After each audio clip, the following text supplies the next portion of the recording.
what's up? It's Taylor. Coming to you today from a 2014 GT500, and I dropped my car off this morning to the Chevy dealer to get some things fixed, like I mentioned, and they gave me a loaner, and this is what they gave me. I said, you know, jokingly, give me a car that's got a lot of horsepower, some comparable to my car, since I'm leaving it with you for the weekend. And I thought the guy was joking, and he's like, oh, sure, here you go. We got this GT500 with like 750 horsepower. And I'm like, shit, yeah, I'll take that. No, I'm kidding. They gave me a Malibu. This is my brother's car. This is my my older brother's 2014 GT500. It's about as fully loaded as they get. It's got the glass top. It's got the Recaro seats, SVT performance pack, navigation, the matte black stripes. The color is grabber blue, so this thing's gorgeous. And he's got tune, I believe some intake and headers, H-pipe. It's lowered. And I think that's it. But this car basically, from the factory, was 662 horsepower, and this one is probably closer to about 750 right now. But the only thing I will say about it is that the clutch feel is way, way different than my car. The pedal is a long throw, and the engagement is close to the edge, and I'm not used to it. I've not driven this car very many times, but the way the distance out you got to get with the pedal before it grabs is much different than my car. And when it grabs, it grabs. It's not like there's not a lot of in between. It's either it's not or it is engaged. Same with the gas pedal. The throttle is really sensitive, which, you know, kind of, I think if I was used to it, I'd probably prefer the way this is more than my car, just because this is more responsive early on, whereas my car, you kind of got to give it a little bit of gas before it actually gets gas. But I don't know, this thing is a monster. It's definitely a hell of a lot more powerful than my car just by driving it. I can tell that because it feels like it's got gobs of torque. Which the engine in this, it's a 5.8 liter dual overhead cam, Trinity V8 is what I think it's called. It's got a TVS 2300 blower on it, which that's how they were from the factory. But and he's got drag radials on it, so being that it's 30 degrees out right now, this thing is not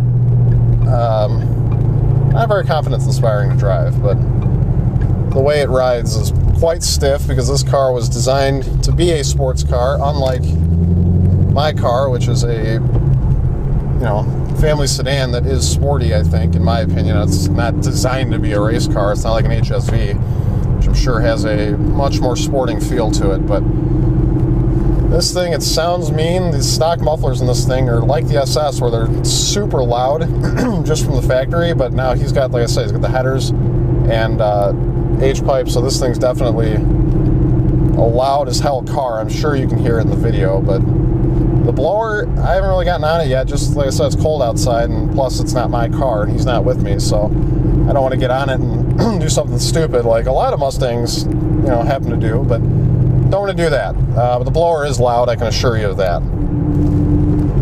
Now, why am I driving this? Basically, I told you in a previous video that my brother has this place called the Car Condo in Naperville by Iron Gate. Well, the Car Condo is basically a fully customizable unit garage. You can buy different versions, variations, 1, 2, you know, whole building. Some guy I think bought, but it's a low tire pressure. But basically, they're fully customizable, and my brother is getting some work done to his finally. The builder is going to be doing some work in his unit, doing some finishing stuff, and he didn't want to leave this thing in there. So with me being out of town coming up here in about a week, I'm going to have a vacant spot in my garage, so this is going to go in my garage until then. And my Jeep will stay parked outside, or maybe the rental Malibu or whatever. But this thing will be in my garage for a couple of weeks, and I'd show you the outside, but honestly it's kind of dusty and dirty just because it's been sitting in there for a while. He hasn't had a chance to clean it. It's been all winter. But I can assure you this thing is gorgeous on the outside.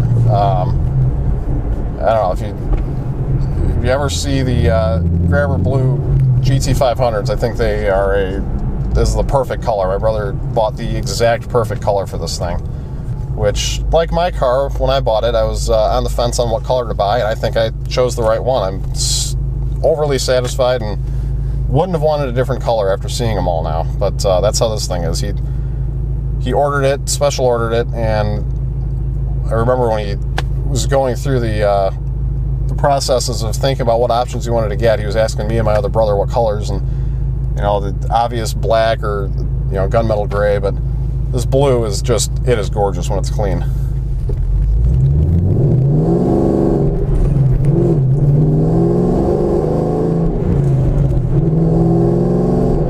Jesus.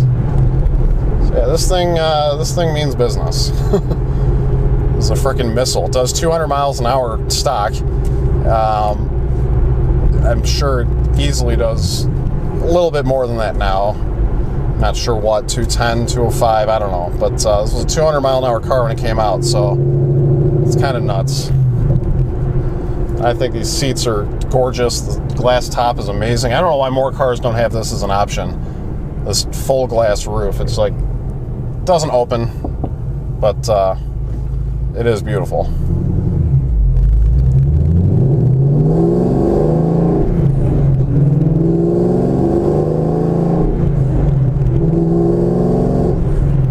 Yeah, definitely getting the hang of this thing now, and it is a lot of fun to drive. It's easy to drive once you figure it out. Like I said, the learning curve on this is a little different because this is a little more sharper of a car than mine is. So the shifter feels super tight, super close gears as far as where they're spaced. As far as the actual gearing goes in this car, fairly long gearing. But before any of you even ask if I were to race him, yeah, he'd wipe the floor with me. This thing's definitely faster than my car is. So not to say we won't try it, but I think my other brother's car is Supercharger C7. That'd be a little bit closer of a race. He seems to think it's faster than my car. I don't know. I mean, for one, I got driver mod. I'm a better driver than him, but we'll see. Hopefully soon, coming up, we can do something with that, because interested to see how my car would fare against those.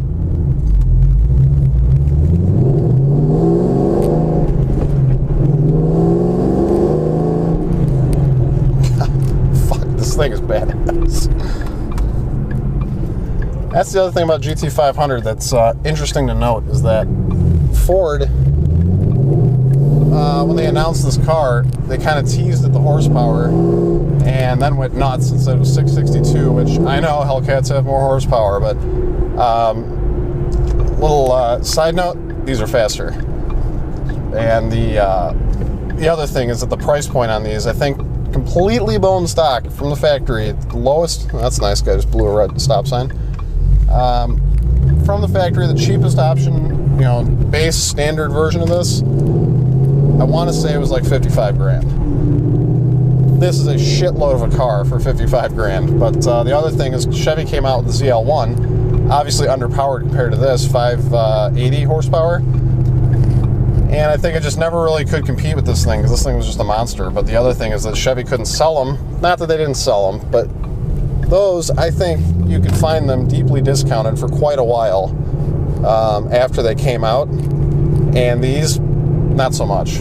Dealers that had any left over anyway, because they did sell pretty well, they weren't really discounting them. So I remember looking at, trying to see if I could get a ZL1, and looking them up, and they were like, oh, sticker 57 or 58, 59, but they're marked down to like 49, like 10 grand off. These, no, these were not marked down. These were all very, very high priced, just because Ford knew they could get it and there was demand for it. Same thing with the GT350s now.